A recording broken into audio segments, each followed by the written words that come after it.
Welcome back to IAS PCS master class. ये एक alarming video होगा उनके लिए जो लोग RO को इस बार हर हालत में क्रैक करना चाहते हैं। अगर आप अभी तक तैयारी में नहीं लगे हैं तो ऑलरेडी आप लेट हो रहे हैं और यकीन मानिए कि नोटिफिकेशन के बाद समय यूँ बीतेगा कि आपको पता ही नहीं चलेगा और फिर आप केवल अपनी स्टडी से कंप्रोमाइज़ कर पाएंगे। जो चीज़ें पढ़नी चाहिए जिस वे में उस वे में आप नहीं पढ़ पाएंगे, क्योंकि अगर देखा जाए तो RO एक ऐसा पद है जिसके लिए जो प्रतियोगिता होती है वो बहुत ही टफ होती है। इसको आप ऐसे समझिए कि जो लोग UPSC से बाहर होते हैं, UPSC में जो एज लिमिट होती है वो 32 साल होती है, तो जो लोग UPSC से बाहर होते हैं वो डेफिनेटली UP PCS में आते हैं और UP PCS में भी 2-3 बार जो लोग असफल हो जाते हैं वो पूरी ताकत के साथ RO में आते हैं। तो इसलिए यहाँ पर जो प्रतियोगिता होती है, कंपटीशन का जो लेवल होता है वो काफ़ी टफ होता है। RO के लिए इस बार यानी कि 2023 में जो विज्ञापन जारी होगा उसमें पदों की संख्या सुनने में आ रहा है कि काफ़ी ज़्यादा पद रहेंगे। एग्जैक्ट फिगर तो नोटिफिकेशन के बाद ही क्लियर होगा, लेकिन फिर भी नोटिफिकेशन पर काम चल रहा है। ये न्यूज़ अभी हाल ही में आई थी और नोटिफिकेशन कब तक जारी हो जाएगा तो पॉसिबल है कि अगस्त के लास्ट वीक में आ जाए, और अगस्त के लास्ट वीक में अगर नहीं आता है तो सितंबर में इसका जो नोटिफिकेशन है वो आना बिल्कुल तय है। अगर सितंबर में नोटिफिकेशन आ जाता है तो उसके बाद इसकी जो प्रारंभिक परीक्षा होगी वो दिसंबर तक करवा ली जाएगी। मतलब आपके पास कुल मिला के देखा जाए तो कितना समय बचेगा, सितंबर हो गया, अक्टूबर हो गया, नवंबर हो गया और दिसंबर हो गया। ये 4 महीने यूँ बीतेंगे कि आपको पता ही नहीं चलेगा और फिर हो सकता है कि अगर इसमें भी कोताही हुई पढ़ने में तो प्री जो है क्वालिफाई नहीं हो पाएगा। अब मैं ये बात क्यों कह रहा हूँ, क्योंकि प्री का जो सिलेबस है वो बिल्कुल वही सिलेबस है जो कि UP PCS का है। बहुत सारे लोग कहते हैं कि RO की तैयारी कर रहे हैं, PCS की नहीं, तो आप 2021 का जो पेपर है उसको एक बार ज़रूर देख लें।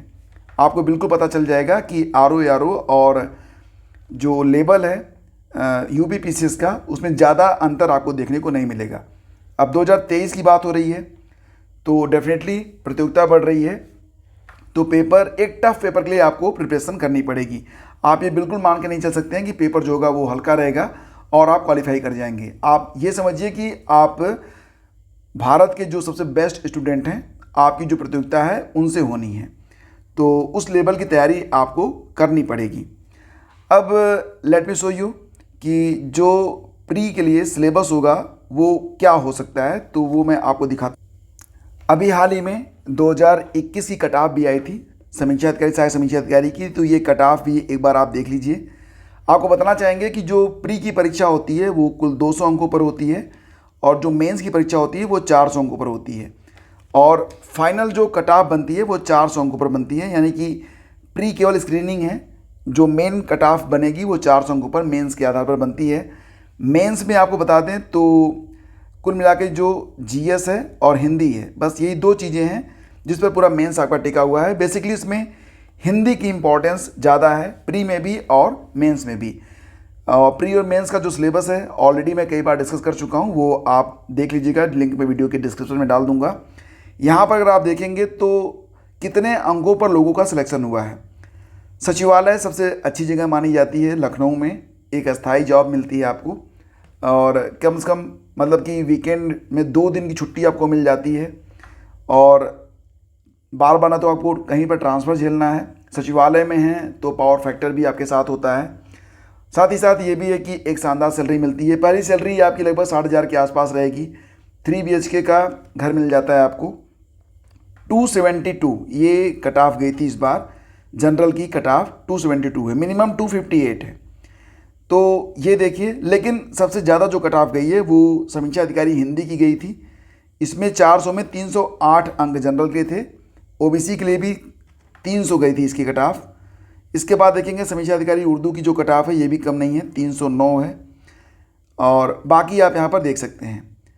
एलिजिबिलिटी बता देता हूँ आपको। RO के लिए केवल स्नातक होता है और ARO के लिए क्या होता है, स्नातक प्लस O लेवल, तो ये ध्यान रखिएगा।